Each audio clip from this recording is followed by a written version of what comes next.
নমস্কার, সকলকে স্বাগতম আমাদের গল্প হোক ইউটিউব চ্যানেলে। আজ শুনবেন তারানাথ তান্ত্রিকের ফ্যান ফিকশন গল্প। লেখক সমীর সরকারের কলমে তারানাথ তান্ত্রিক ও প্রেতাত্মা। গল্পটির সমগ্র পরিচালনায় টিম গল্প হোক ইউটিউব চ্যানেল। গল্পটি শুনে কেমন লাগলো অবশ্যই কমেন্টের মাধ্যমে জানাতে ভুলবেন না। শুনতে থাকুন আজকের গল্প তারানাথ তান্ত্রিক ও প্রেতাত্মা।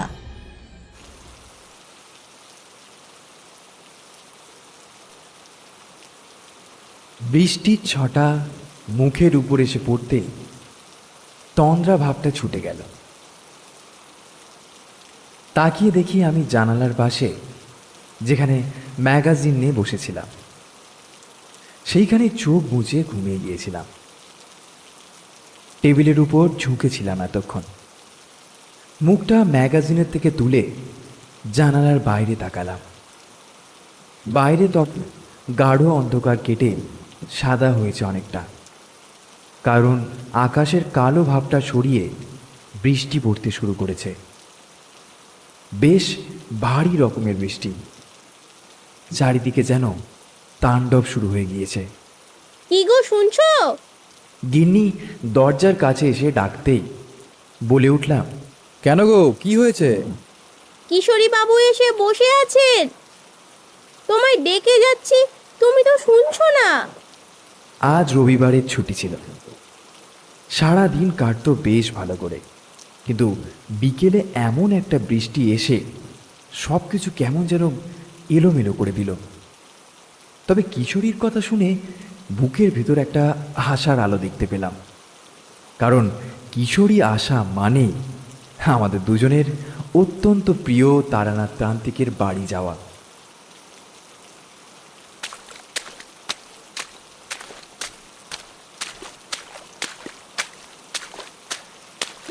ছাতা নিয়ে বেরিয়ে পড়লাম।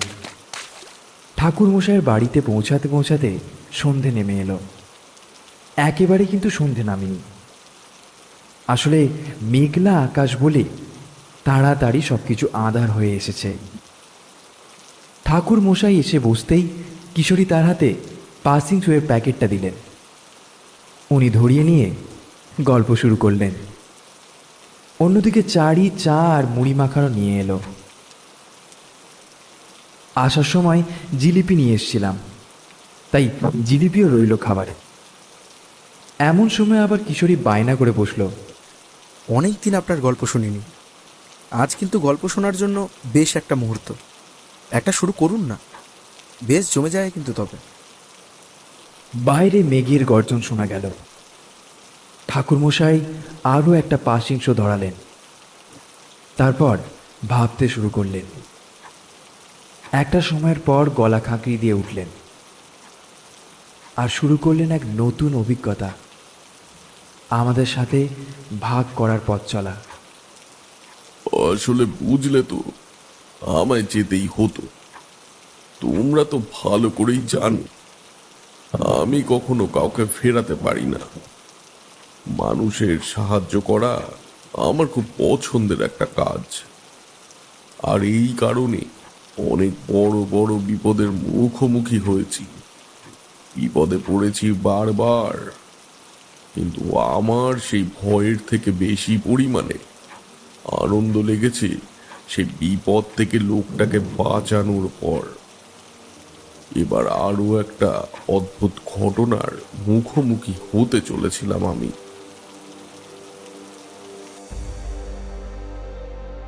একদিন চিঠিটা এসে হাতে পড়ল দুপুরের দিকে।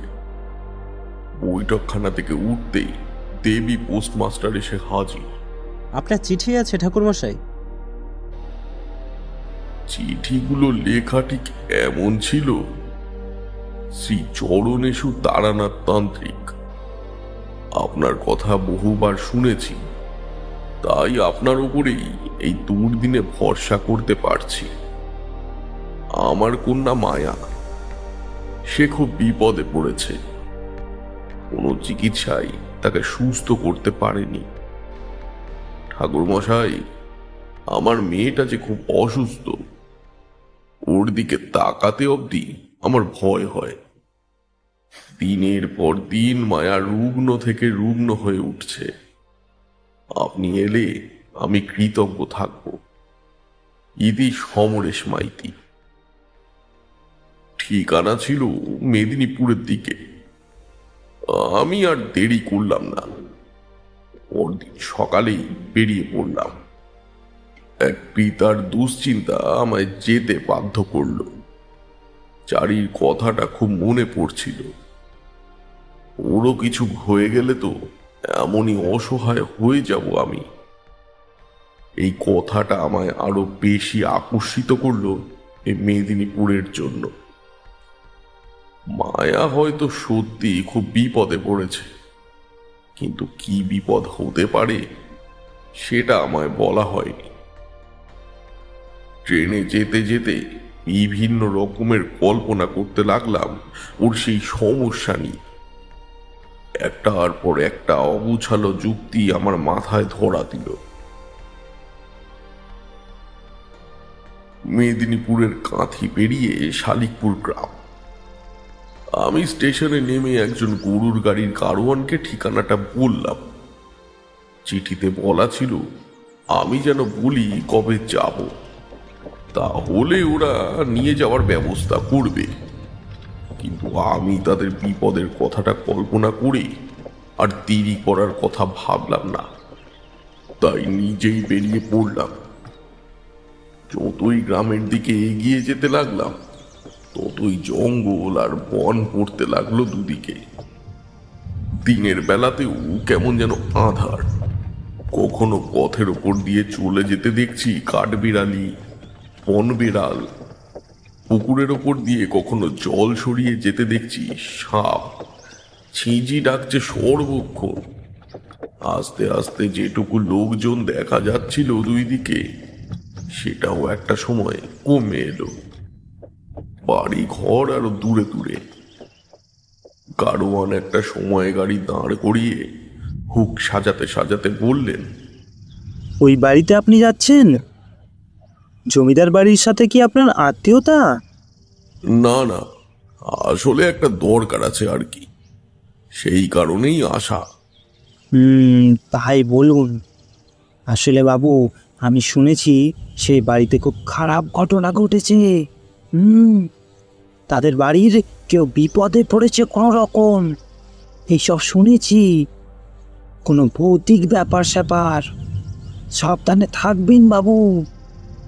দুলতে দুলতে গাড়ি এগিয়ে যেতে লাগলো। তারপর শুরু হলো গ্রাম, শালিকপুর। বেশ সাজানো গ্রাম, বাড়িঘর, পুকুর, বাগান সবই আছে। একটা বাঁক পেরিয়ে সম্মুখে সবেদা গাছের জঙ্গলের ফাঁকে দেখা গেল একটা প্রকাণ্ড দোতলা বাড়ি। তার দারোয়ান এগিয়ে এলো। আমি পরিচয় দিতেই বাড়ির ভেতরে ছুটে গেল।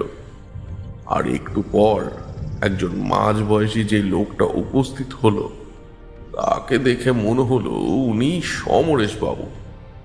পরনে সাদা গরদের পাঞ্জাবি আর ধুতি, গলায় চিকচিক করছে সোনার মোটা হাটটা। মুখটা বেশ হাসি খুশি। প্রণাম করে বললেন, নমস্কার, আসুন আসুন। খবর না দিয়েই এলেন, সমস্যা হয়নি তো? না না, আপনাকে তো সবাই চেনে। তবে আপনি যে এসেছেন এটা দেখে আমি খুব খুশি হয়েছি। আসবেন কিনা জানতাম না, তার উপর আবার এত তাড়াতাড়ি এলেন, এটা দেখেই না আমি যথেষ্ট অবাক হয়েছি। বাড়ির ভেতরে নিয়ে গিয়ে বসালেন। বাড়ির সকলে এলো, আমার সাথে দেখা করলো, প্রণামও করলো। ওপরের ঘরে আমার থাকার জায়গা ঠিক করে দিল। হাত মুখ ধুয়ে এসে খাবারের জন্য বসলাম। গরম গরম লুচি, সুজির পায়েস, মিষ্টান্ন ইত্যাদি দিয়ে খেয়ে একটু ঘরে গিয়ে বসলাম। শরীরটা বড্ড ক্লান্ত লাগছিল, একটু বিশ্রাম নিলে বেশ ভালো লাগবে। আকাশ দেখি কেমন মেঘলা হয়ে উঠেছে, ভারী ধরনের বৃষ্টি হতে পারে।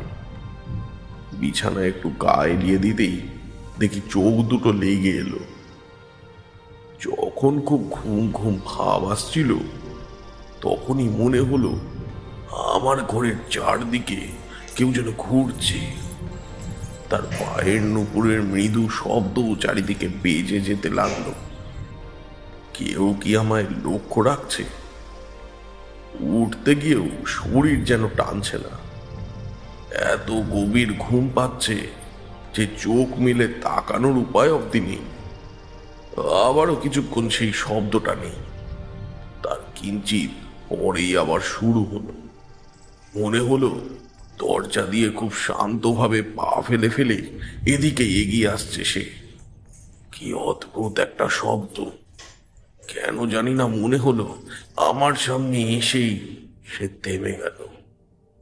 তারপর ভয়ঙ্কর ফ্যাকাশে সুরে ফিস ফিস করে কি যেন বলে যেতে লাগলো। তার একটু শুনতে পেলাম।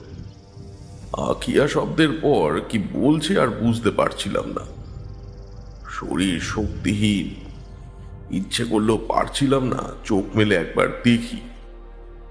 বারবার এমন কিছু ফ্যাকাশে কণ্ঠ আমার সারা শরীর শিহরিত করে দিচ্ছিল। ফিস ফিস কথাগুলো হয়ে যেতেই লাগলো। আমার মুখের ওপর বুঝি ঝুঁকে এবার সে কিছু পর্যবেক্ষণ করছে। কেমন শীতল একটা অনুভূতি চারিদিকে। মুখের ওপর নিঃশ্বাস পড়ছে, যেটা আমায় আরো বেশি করে অবশ করে দিচ্ছে। দূরে হঠাৎ কুকুরের দল একসাথে ডেকে উঠল। ঘুমটা ভেঙে গেল অদ্ভুত কিছু শব্দে। ভালো করে ঘুমটা ভাঙতেই বুঝলাম বাইরে খুব জোরে ঝড় বৃষ্টি হচ্ছে। ঘরে কেঁপে কেঁপে চলছে হ্যারিকেন। বাতাস ঢুকছে খোলা জানালা দিয়ে। বাইরে বৃষ্টির ফোঁটা কিছুটা দেখা যাচ্ছে কালো অন্ধকারের মধ্যে। চারিদিকে যেন কোনো দৈত্যের তাণ্ডব চলছে। উঠে বসতেই মনে হলো কোনো একটা ছায়া ছুটে পালালো আমার সামনে দিয়ে।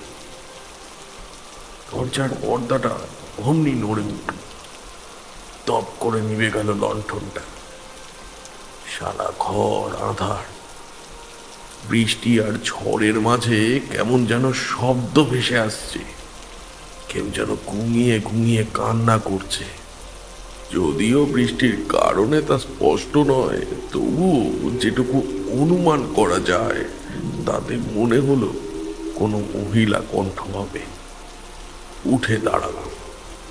বাইরের বারান্দা থেকে যেটুকু আলো আসছে তাতে ঘরের ভেতরের কিছু দেখা যায় না। তবু অনুমান করে দরজার দিকে গেলাম। দরজার বাইরে আসতেই ফের মনে হলো কেউ ছুটে পালিয়ে গেল। বাইরে সমানে বৃষ্টি চলছে। বারান্দার একদিক ভিজে গিয়েছে। যতদূর চোখ পড়ছে কেবল আধার আর আধার। কি ব্যাপার, ঘুম ভাঙলো?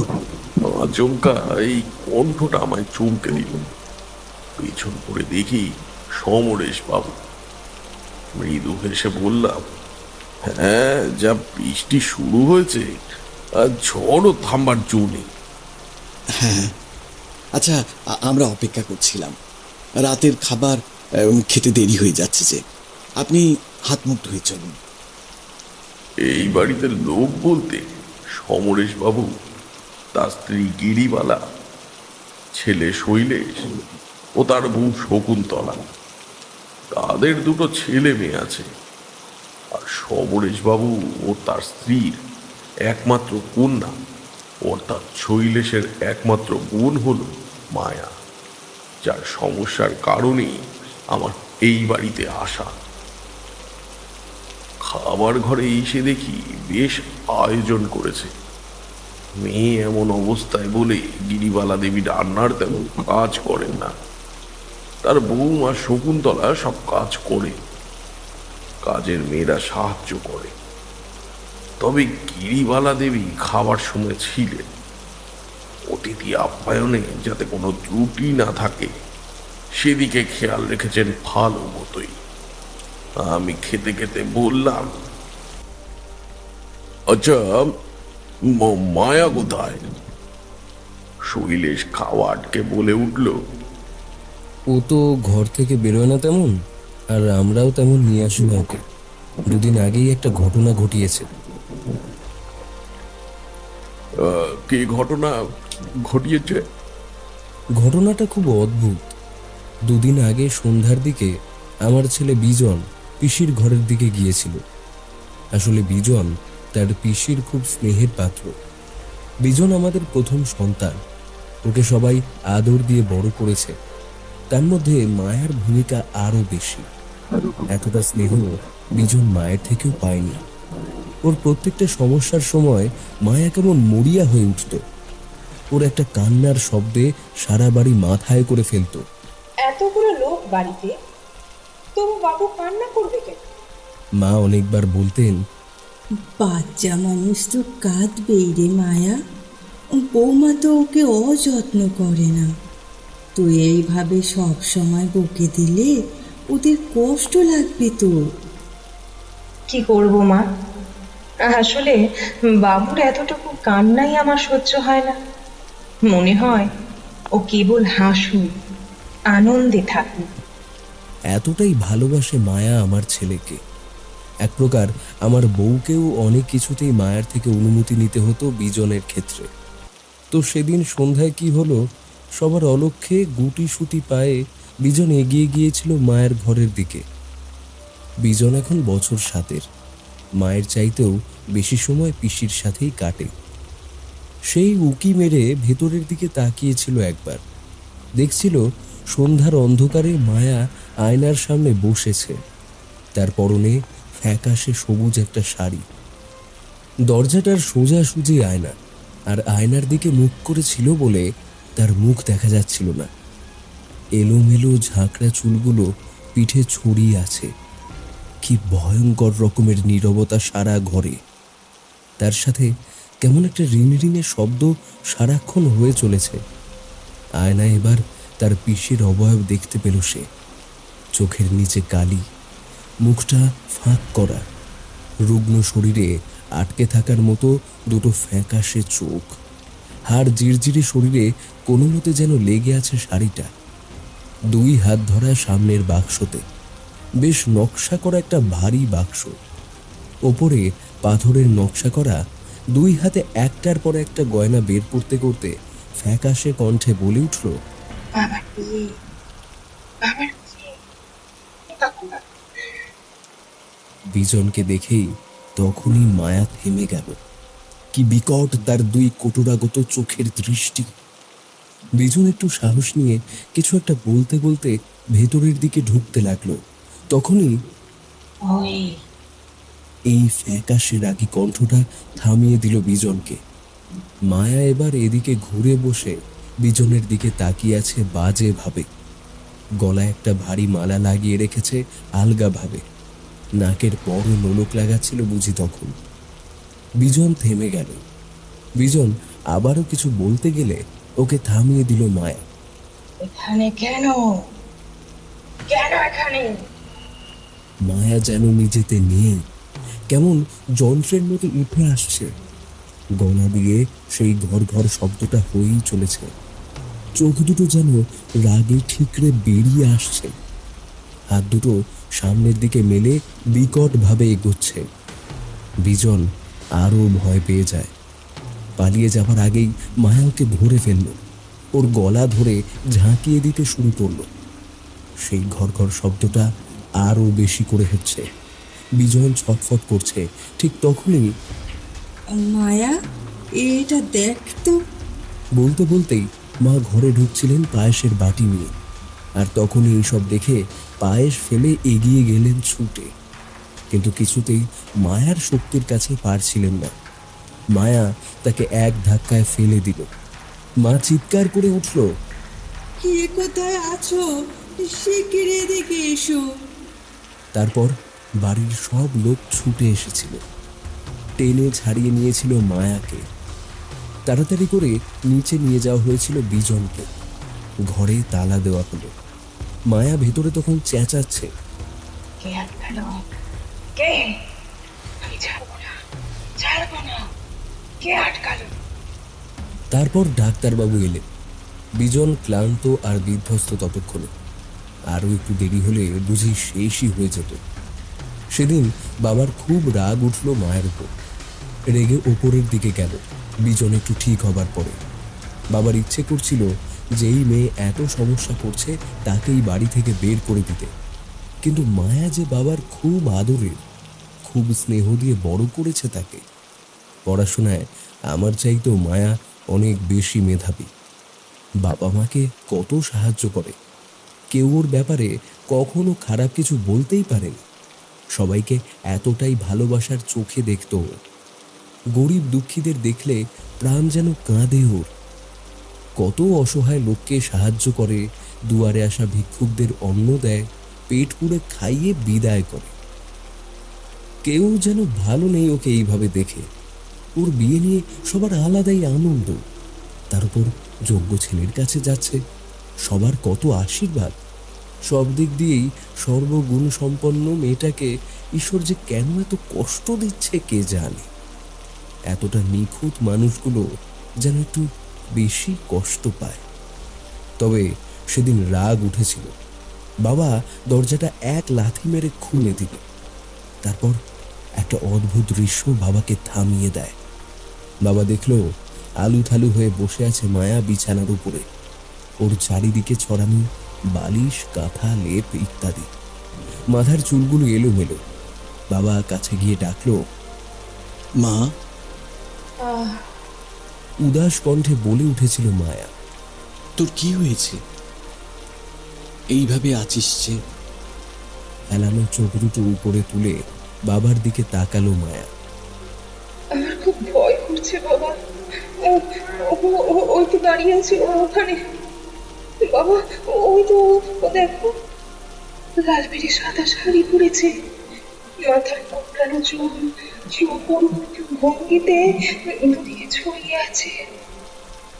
বাবা ওই তো, ভয় করছে আমার। কে মা? কেউ তো নেই কোথাও।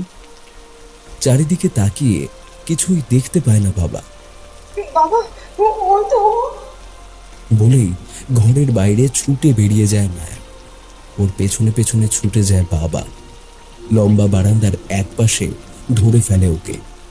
এইভাবে দৌড়স কেন মা? মায়া বসে পড়েছে মেঝেতে। বাবাও হাঁপাতে হাঁপাতে পাশে বসলো। তুই বল, তুই কেন এরম করছিস? না বললে তোর চিকিৎসা কিভাবে হবে মা? ঠিক সেই মুহূর্তেই বাবার দিকে ঝুঁকে পড়ে মায়া। মুখ দিয়ে সেই ঘর ঘর শব্দ করতে থাকে, আমি শেষ করে দেব, আমি শেষ করে দেব। বাবা বসেই ছিল। আচমকা মায়া বাবার উপরে বসে তার গলা চেপে ধরল। বাঁচাও, বাঁচাও! খুব জোর চিৎকার করেছিল বলেই সারা বাড়ির লোক শুনতে পেয়েছিল আর বাবাকে বাঁচাতে এসেছিল। মায়া একটা মেয়ে হয়েও তার গায়ে যে এত ভয়ঙ্কর জোর আছে সেটা টের পেল বাবা। আমরা কিছুতেই বুঝে উঠতে পারলাম না দুর্বল মেয়েটার শরীরে কোত্থেকে এত অদ্ভুত শক্তি এসেছে। তারপর থেকেই ওর ঘরের দরজা বাইরে থেকে আটকানো। আমার খাওয়া শেষ হলো এটা শুনতে শুনতে। এইদিকে পরিবেশ খুব অদ্ভুত আজ। রাতে খুব ঝড় বৃষ্টি হলে ঠিক যেমন স্তব্ধ পরিবেশ হয়, ঠিক তেমনটা। খেয়ে নিজের ঘরে এলাম। ঘটে যাওয়া এইসব ঘটনার কথা আবার ভাবতে শুরু করলাম। আমার আর তেমন ঘুম আসছিল না। বারান্দায় বসতেই এলেন সমরেশ বাবু। উনিও একটা কেদারা টেনে পাশে বসলেন। এখানে খুব মৃদু আলো, চারিদিকে গাঢ় আধার। বৃষ্টি কমে যাওয়ার পর ঝিঁঝি ডাকছে তার নিজের মতো। আচ্ছা সমরেশ বাবু, কবে থেকে এমন পরিবর্তন এলো মায়ার মধ্যে? আমরা নিজেরাও যদি জানতাম। ওর তো তখন বিয়ের কথা চলছিল, এমনকি আশীর্বাদ অনুষ্ঠানও হয়ে গেছিল। তারপর থেকেই এমনটা হতে শুরু করলো। ওরা এমন হতে থাকার কারণে বিয়েটা আটকে আছে। চারিদিকে চাপা গুঞ্জনও ছড়াচ্ছে। পাগল হয়ে গেছে মায়া। আর হয়তো কেউ ওকে বিয়ে করবে না। হয়তো হয়তো আর ঠিকও হবে না ও। আর কি বলি বলুন তো, আমার বড় পিসিমা পাগল হয়ে গেছিলেন একটা সময়ের পর, তাকে আর সুস্থ করা যায়নি। সবাই ভাবছে হতে পারে তারই মতো বংশ পরম্পরা হয়ে এই ব্যাপারটা মায়ার মধ্যে এসেছে। এইসব চিন্তার কারণ আমায় আর ঘুমোতে দেয় না। মায়া তো কখনো সজ্ঞানে কারোর ক্ষতি করেনি, কখনো কারোর ক্ষতিও চায়নি, লোকের সাহায্য করে এসেছে। কিন্তু ওর সাথেই কেন এমনটা হলো? আপনি এত চিন্তা করবেন না সমরেশ বাবু। ঈশ্বর ভালো মানুষদের উপরেই বারবার পরীক্ষা নেয়। তাদের খাঁটি সোনা তৈরি করতে এমন পরীক্ষা যে নিতেই হয়। আমি আজ আর ওর কাছে যাচ্ছি না, শুনেছি ঘুমোচ্ছে। আমি বরং রাতে দেখি, ওকে পাহারা দিই। ও কি করে না করে এইসব একটু খেয়াল করি। আমি তো ঘুমিয়ে নিয়েছি, কাজেই আমার সমস্যা হবে না। আপনারা বরং শুয়ে পড়ুন। উনি উঠে গেলেন, যাবার আগে বললেন, তাও কখনো কোনো দরকার হলে ডেকে নেবেন, আর নিচে দারোয়ান আছে। হ্যাঁ হ্যাঁ, অবশ্যই অবশ্যই। এদিকে রাত বেড়ে যেতে লাগলো, এক গভীর নীরবতা গ্রাস করতে লাগলো ওটা বাড়িটাকে। আমি আলো বন্ধ করে বারান্দায় বসে আছি।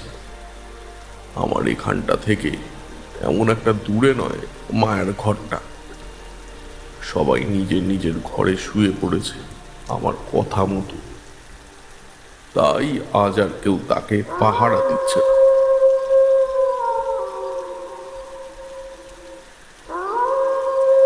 দুবার ডাকলো দূরে থেকে কতগুলো শিয়াল।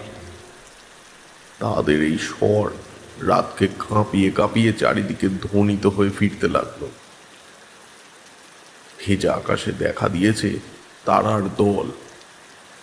চাঁদটা বারবার মেঘের আড়ালে ঢুকে আবার বেরিয়ে আসছে। আমি বাদে যেন পৃথিবীতে আর কেউ জেগে নেই। রাত তখন কত আমার ঠিক জানা নেই। আচমকা একটা খুটখাট শব্দে আমার ঘুম ঘুম ভাবটা কেটে যেতেই বুঝতে পারলাম আমি চেয়ারে হেলান দিয়ে ঘুমিয়ে গিয়েছিলাম। উঠে দাঁড়িয়ে সেই ঘরের দিকে তাকালাম। ওখানে তো মায়া থাকে, তার ভেতর থেকেই আসছে সেই শব্দটা।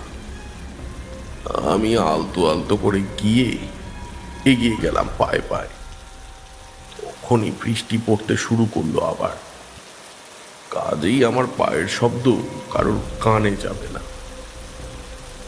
হাতে নিলাম ঘরের চাবি। আমি সমরেশ বাবুকে বলে আগে থেকেই নিয়ে রেখেছিলাম মায়ের ঘরের চাবি, যাতে ভেতরের কিছু দেখতে আমার সমস্যা না হয়। মায়ার ঘরটা কিন্তু বেশ অন্যরকম। দরজা খোলার পর ডান দিকে একটা দেওয়াল, তার কিছুটা এগিয়ে আরো ডান দিকে ওর থাকার বিছানা। মানে দেওয়াল থাকার কারণে আমার সেখানে পৌঁছাতে সমস্যা হবে না, ও আমায় দেখতে পাবে না। তার উপর বৃষ্টি তো আছেই। আরো এগিয়ে গিয়ে আলগোছে দরজা খুললাম। তারপর আলতো করে দরজা চেপে ভেতরের দিকে ঢুকে সেই দেওয়ালের এক পাশে একটা মাত্র চোখ বের করে ওর ঘরের দিকে দেখলাম। চোখ রাখতেই আমার সারা গায়ে যেন বিদ্যুৎ খেলে গেল। দেখলাম মৃদু লণ্ঠনের আলোয় বসে আছে মায়া। ওর পরনে সাদা একটা শাড়ি, যেটা এদিক সেদিক ভাসছে। মাথার চুল এলোমেলো, দুই হাত বাড়িয়ে শূন্যে, মুখ দিয়ে বাজে রকমের শব্দ। ওর চারিদিকে ছড়িয়ে কতগুলো বয়। ভারী অদ্ভুত লাগছে যেন সেগুলো।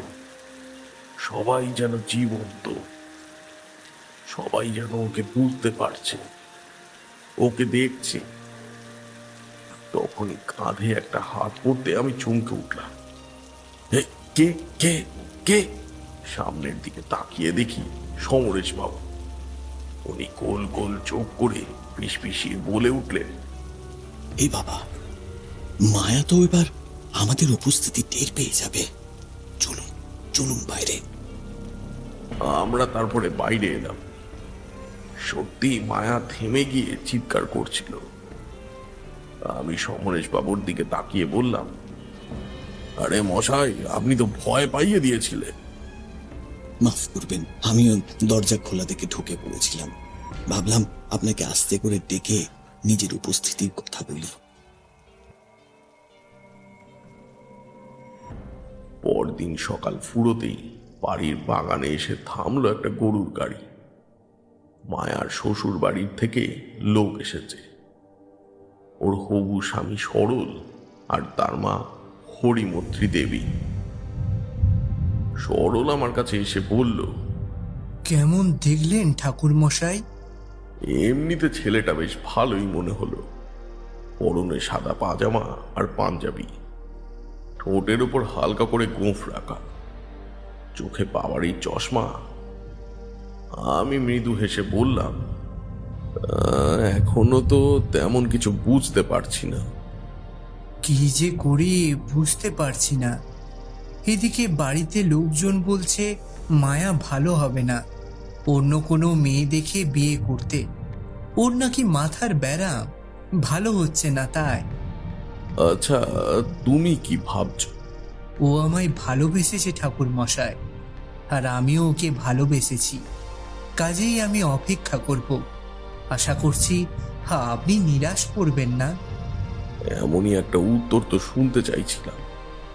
তুমি আজ একবার আমার সাথে যাবে ওর কাছে। আমি দেখব ও তোমায় চিনতে পারে কিনা। অবশ্যই। সেদিন তাদের থাকার ব্যবস্থা হলো। এদিকে আমি মায়ের ঘরে মন্তব্যত ছাই ছিটিয়ে দেওয়ার পর সারাদিন মায়া সাধারণই ছিল, তবে ঘর থেকে বাইরে আসেনি, আর শ্বশুর বাড়ির লোকের সামনেও আসেনি। কেমন চুপচাপ বসেছিল ঘরের ভেতরে। আমি একবার গিয়েছিলাম বিকেলের দিকে।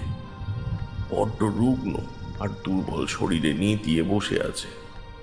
আমি যেতেই ফ্যাল ফ্যাল করে তাকিয়ে বলল, আপনি কে? কেমন আছো মায়া? কেমন যেন খুব খিদে পাচ্ছে। মনে হচ্ছে অনেকদিন কিছুই খাইনি। আচ্ছা, আমার এমন কেন লাগছে যে অনেকগুলো দিন আমি ঘুমিয়ে আছি? অনেক বেশি ঘুম হলে এমন হয়। আচ্ছা, বলছি তুমি খাবে তাই না? কি খেতে ভালোবাসো বলো? আপনি কে বললেন না তো? আমি আমি এই বাড়ির অতিথি, তোমার বৌদির জ্যাঠা মশাই। এই তো আজ দুপুরে এসেছি একটু আগে। আমি তাকে মিথ্যে বলে আবার জিজ্ঞেস করলাম, কি খেতে ভালোবাসো?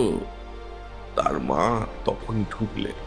এই তো ঠাকুর মশাই, ওর প্রিয় খাবার এনেছি।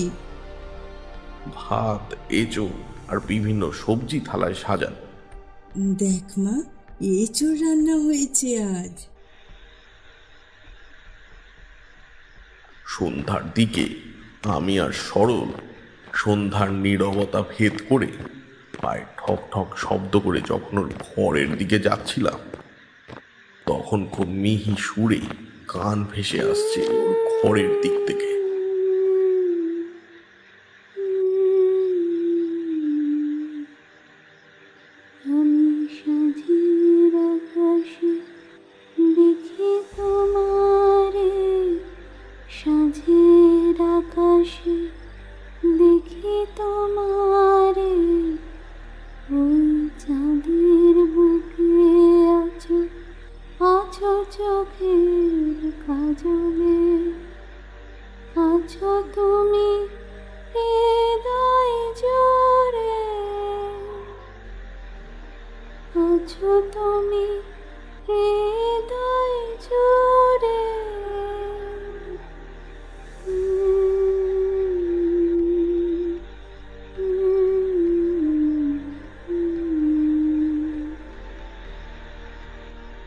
আমি তোমার সনে কাটিয়ে দিতে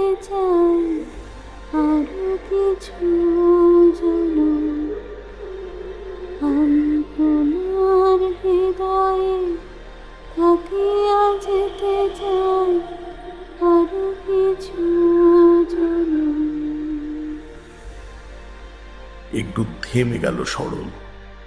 এই গান কোথা থেকে আসছে? কেন? আমার তো মনে হচ্ছে এই গানটা মায়াই গাইছে।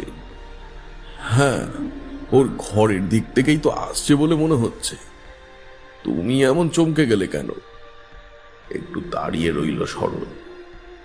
সরল কিছু একটা হিসেব করছে যেন। ফের সুর ভেসে আসছে। আমি তোমার শানে কাটিয়ে দিতে চাই আরো কিছু। সরল আমার দিকে তাকালো। কেমন ভীত লাগলো ওর দুই চোখের দৃষ্টি। তোমার কি হয়েছে সরল? না না, কিছু না। ওই মাথাটা কেমন যেন ধরে উঠলো একটু। আসলে কাল ঘুম হয়নি বলেই হয়তো। আজ একটু তাড়াতাড়ি ঘুমোতে হবে। ও চলুন দেখি মায়ার ঘরের দিকে কি করছে ও। আমি এগিয়ে গেলাম, কিন্তু বারবার মনে হতে লাগলো সরল মাথা ধরার কথাটা বাহানা হিসেবে উপস্থাপন করল। তার নেপথ্যে ঠিক অন্য কিছু আছে। ও কিছু একটা লুকিয়ে যাচ্ছে আমার থেকে, আবডাল করতে চাইছে। থাক, হতে পারে ওর কোনো গোপন জিনিস হবে। আমরা দুজন মায়ার ঘরের দরজায় পা দিলাম। ঠিক তখনই যেন ঘরটা কেমন শান্ত হয়ে উঠল। চলমান কিছু যেন থেমে গেল একটা নিমেষেই। ভেতরে গান নেই, এমনকি এতটাই নীরব যে মনে হচ্ছে মায়া অবধি নেই ভেতরে। সেই দেওয়াল পেরোতে গিয়ে মনে হচ্ছিল যেন ভেতরে গিয়ে মায়াকে দেখতে পাবো না। সরলকে দেখলাম, ও এখনো সেই একইভাবে গুটিয়ে আছে, গভীরভাবে চিন্তা করছে কিছু, যেটা ওর মস্তিষ্কে বসে গিয়েছে শক্তভাবে। সরল, আমরা চলে এসেছি, ওই যে মায়া। সরলের যেন ধ্যান ভঙ্গ হলো। ও হ্যাঁ, কোথায় ও? বলেই আমার দিকে একবার তাকিয়ে মায়ার দিকে তাকালো। ঠিক তখনই মায়ার দুর্বল মুখের অভিব্যক্তি যেন বদলে গেল। আমি অবাক হয়ে তাকিয়ে দেখলাম মায়ার মুখটা যেন কেমন হিংস্র হয়ে উঠছে ধীরে ধীরে। আরো কিছু বোঝার আগেই মায়া আমাদের সম্মুখে এসে দাঁড়ালো।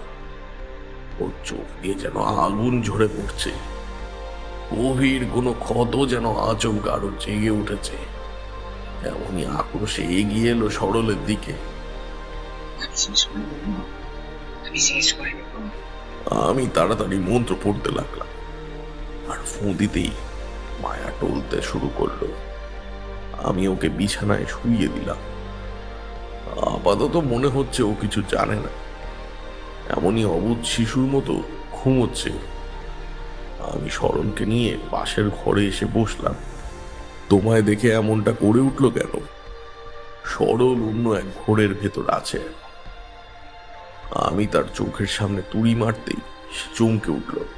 হ্যাঁ, বলুন ঠাকুর মশাই। তুমি কি আন্দাজ করেছো আমায় বলো। তুমি যদি কিছু বোঝার পরেও চেপে যাও, তবে কিন্তু ওকে সুস্থ করার কাজটা আরো কয়েকটা ধাপ পিছিয়ে যাবে। তুমি কি চাও, এবার তোমার ব্যাপার। সরল বিবর্ণ চোখে আমার দিকে তাকালো, তারপর বলে উঠল, আমি একজনের সাথে তার মিল পেয়েছি। একটু আনমনে কিছু বলে যেতে লাগলো সরল। বাইরে নীরবতা সৃষ্টি হয়েছে গভীর ভাবে। দূরে মেঘ ডাকার শব্দ হলো, মনে হলো আবার বৃষ্টি হবে।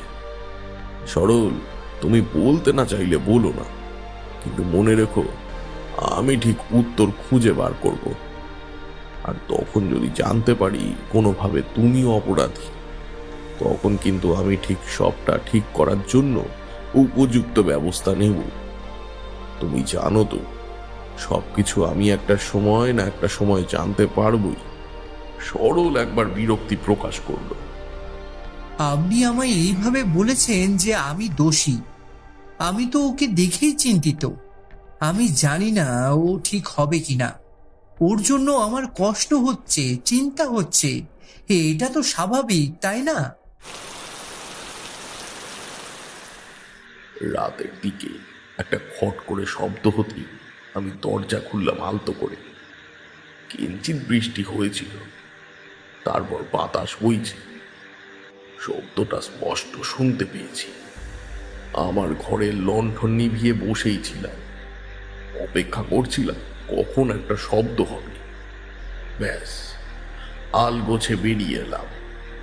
বারান্দার লণ্ঠনগুলো খুব মৃদু জ্বলছে। সামনের ব্যক্তি আমায় দেখতে পাবে না, তার এগোনোর সাথে আমিও এগিয়ে চলেছি। এবার খুব আস্তে করে খুলে ফেললো মায়ার ঘরের দরজাটা। আমিও ঢুকে গেলাম তার অজান্তেই। মায়ার ঘরটা খুব অদ্ভুত লাগছে। মায়া ঘুমিয়ে আছে এলোমেলো ভাবে। ওর শাড়ির আঁচল পড়েছে মেঝেতে। ওটোরাগত দুই চোখ যেন কেমন শান্ত। সেই ব্যক্তি তার দিকে এগিয়ে গেল, ঝুঁকে দেখতে লাগলো মায়ার মুখটা। মায়ার ঘুম এমন সময় ভেঙে গেল আর খপ করে সেই ব্যক্তির টুটি চেপে ধরল। ব্যক্তি কেমন শব্দ করতে লাগলো, নিজেকে ছাড়ানোর চেষ্টা করতে লাগলো। সারা ঘরে মায়ার সেই অদ্ভুত কণ্ঠস্বর আর সেই ব্যক্তির কোঁকানো। খপ করে আমি মায়ের হাতটা ধরলাম। সে আমায় ছাড়ানোর চেষ্টা করে যেতে লাগলো। তার গায়ে প্রবল শক্তি, আমাকে বাতাসের মতো ভাসিয়ে দিতে চাইছিল, কিন্তু আমি অনেক কষ্ট করে নিজেকে আটকে রাখলাম আর মন্ত্র পড়ে যেতে লাগলাম।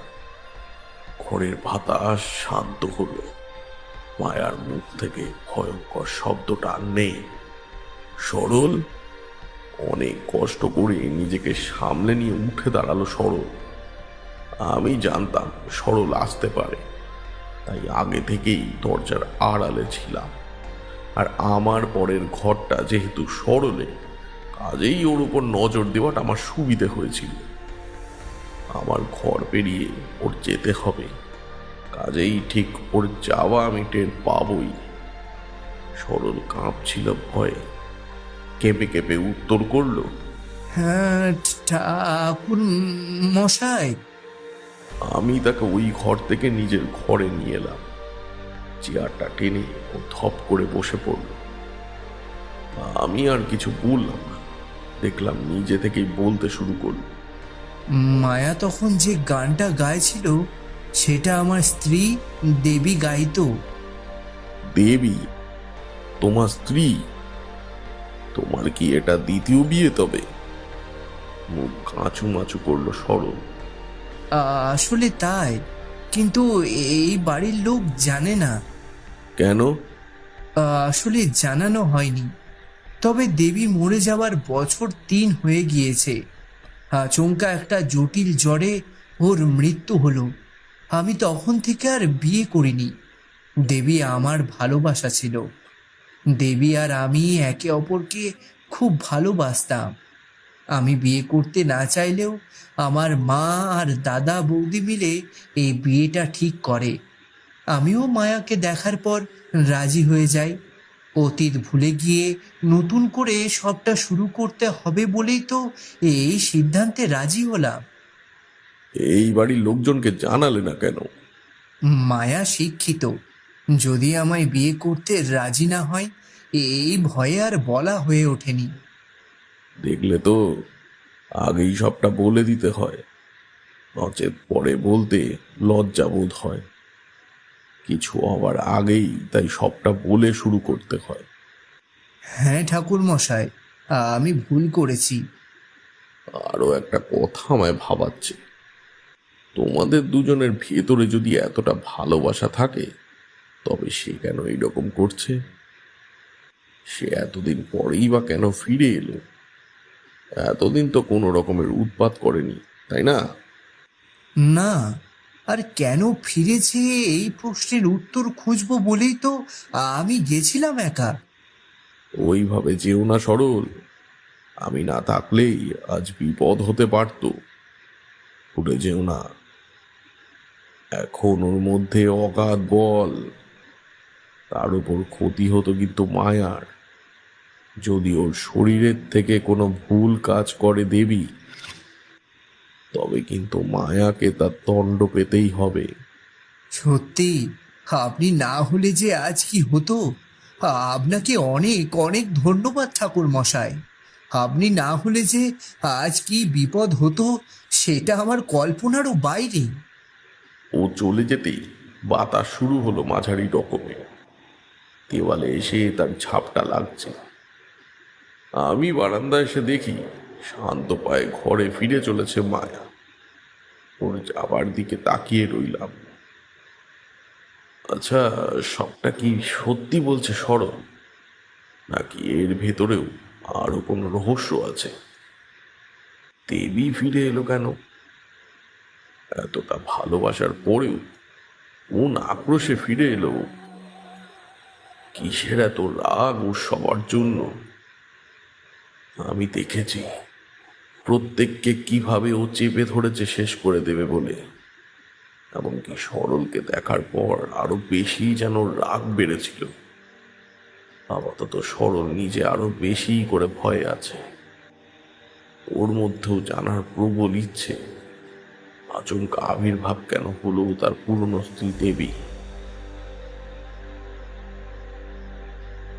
খুব ভোর তখন। আমি একটা চাপা কণ্ঠে গান শুনতে পেলাম। এত কিছুর কারণে বাড়ির লোকগুলো দেরিতে ঘুম থেকে ওঠে, আর কিঞ্চিত দেরি করেই ওঠে। কাজেই সেই ভোরবেলায় বাড়িটা গভীর ঘুমে আচ্ছন্ন। আমি পায়ে পায়ে বাইরে এলাম। কি সুন্দর একটা কি ফুলের ঘ্রাণ ভোরের বাতাসকে আরো পবিত্র করে তুলেছে। বারান্দা পার হয়ে চলে গেলাম ছাদের দিকে। ঠিক ওই দিক থেকেই আসছে গানের আওয়াজটা। গানটা ঠিকভাবে বুঝতে পারছি না, কেবল তার সুর শুনতে পাচ্ছি। ছাদের কাছে এসে দেখি আবছা আলোয় এক নারী মূর্তি দাঁড়িয়ে আছে। ভোর হওয়ার আগে চারিদিক ফ্যাকাশে হয়ে আছে।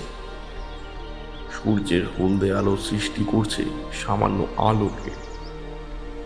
মেয়েটি সেদিকে তাকিয়েই গাইছে। আমি তোমার শানে কাটিয়ে দিতে চাই আরো কিছু জনম। আমি তোমার হৃদয়ে থাকিয়া যেতে চাই আরো কিছু জনম। নিস্তব্ধতা ভেদ করে তার সুর চারিদিকে ছড়িয়ে পড়ছে। নারী মূর্তির গায়ে লাল শাড়ি, যার ফিনফিনে অঞ্চল প্রান্ত বাতাসে দুলছে। সেই সাথে দুলছে তার মাথার ঘন কেশ রাশি। ঠিক তখনই ছাদে আসা সিঁড়ি দিয়ে কারো আসার ইঙ্গিত পেলাম। কেউ ছাদে আসছে। সামনের নারী মূর্তি কিন্তু তাতে কিছুই যায় আসলো না। সে আপন মনে নিয়েই চলেছে। আর একটু পরেই আমার পেছনে এসে দাঁড়ালেন সমরেশ বাবু। আরে ঠাকুর মশাই, আপনি এখানে? আমারও আসলে ভোরের বাতাস আর আলো মাখা অনেক দিনের অভ্যেস। আমি মৃদু হেসে সামনে সেই মেয়েটির দিকে তাকাতেই অবাক হয়ে গেলাম, কারণ মেয়েটি ওখানে ছিল না। তারপর সকালে উঠে ফর্দ ধরিয়ে দিলাম, যজ্ঞের জন্য যেই সব নিয়ে আসতে হবে আর কি।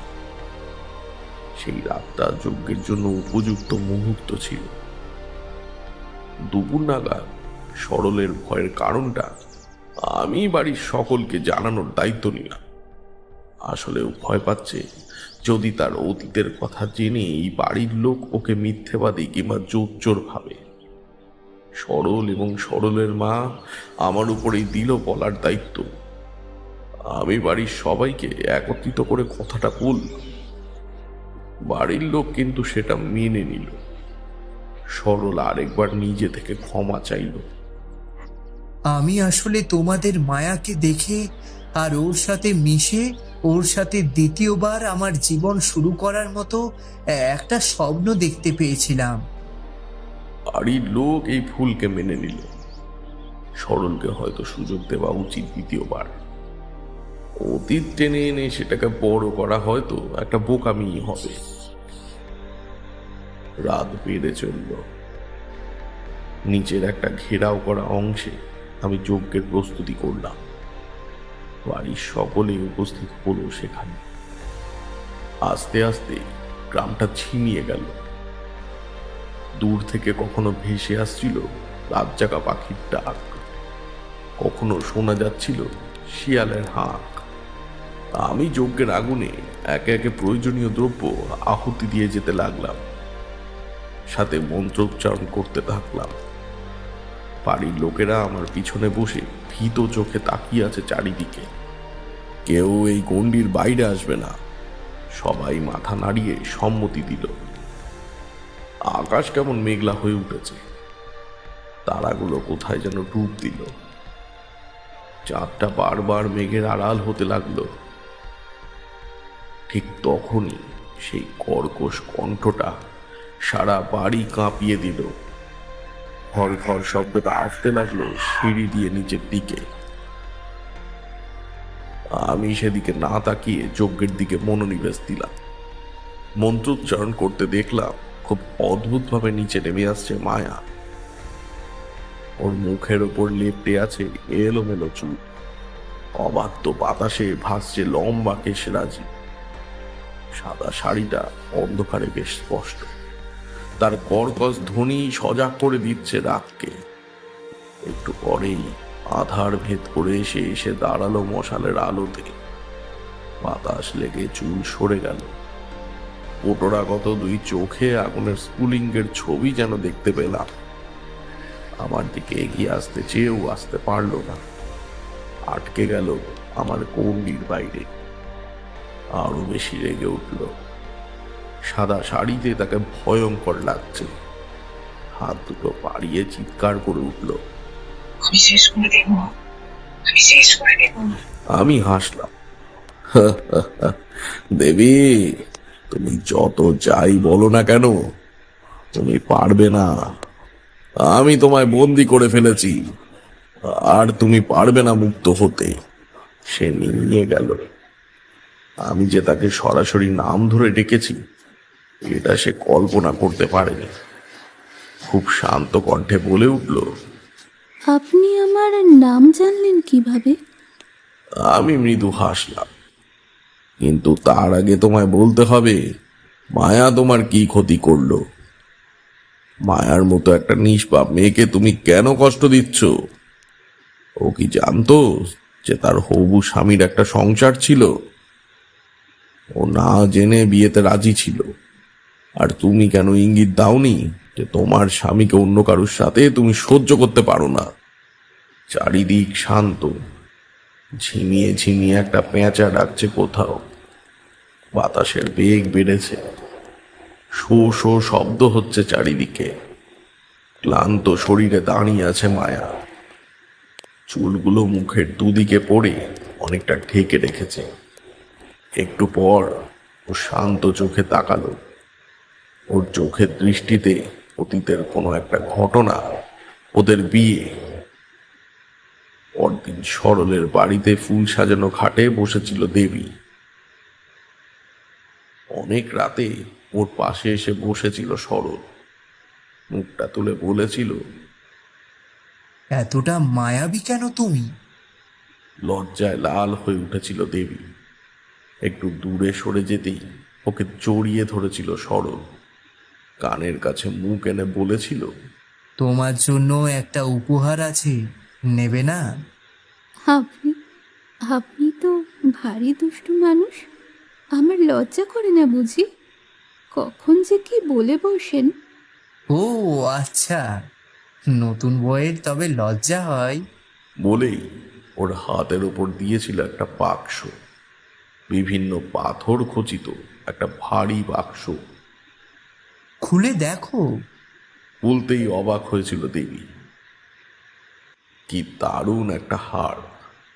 দুটো দুল, নোলক, টায়রা আর টিকলি। আমার জন্য?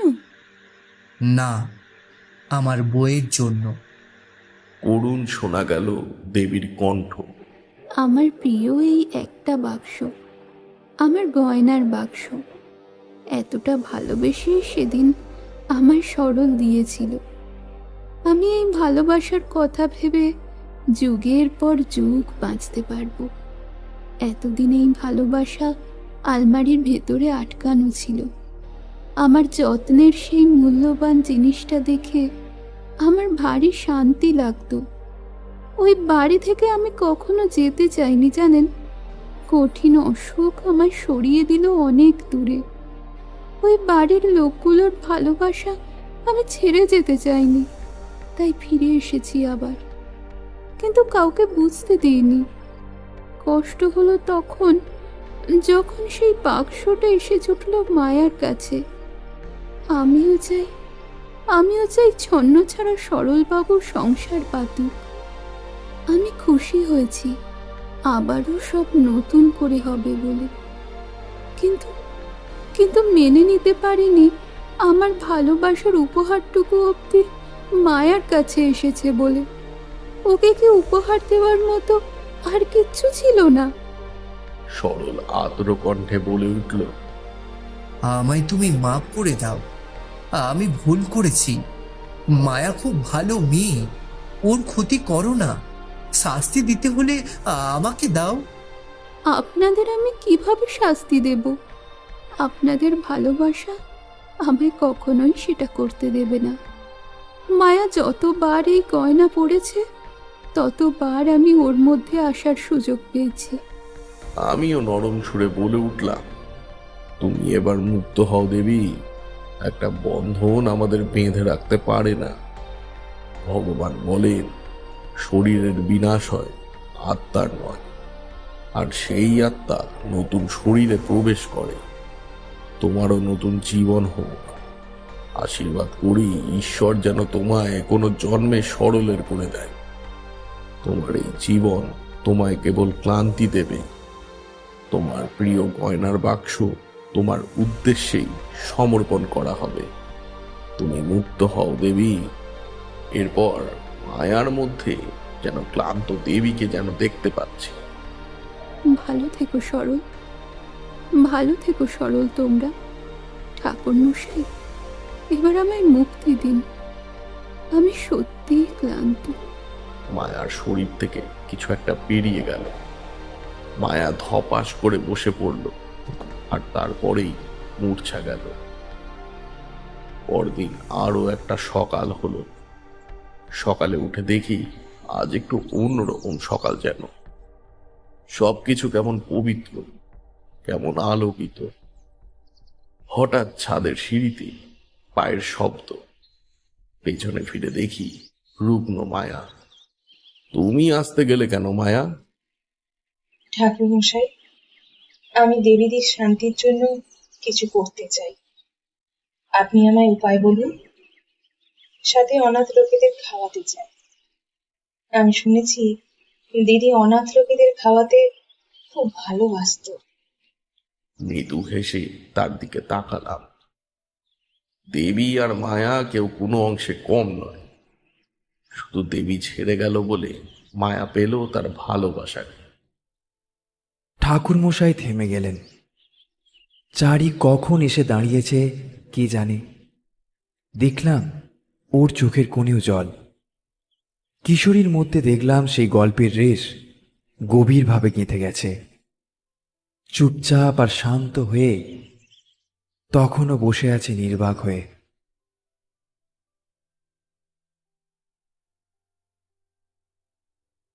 কেমন লাগলো আমাদের আজকের নিবেদন? অবশ্যই জানাবেন কমেন্ট বক্সে।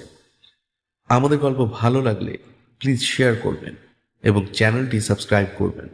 সকলে খুব ভালো থাকুন। শুভরাত্রি।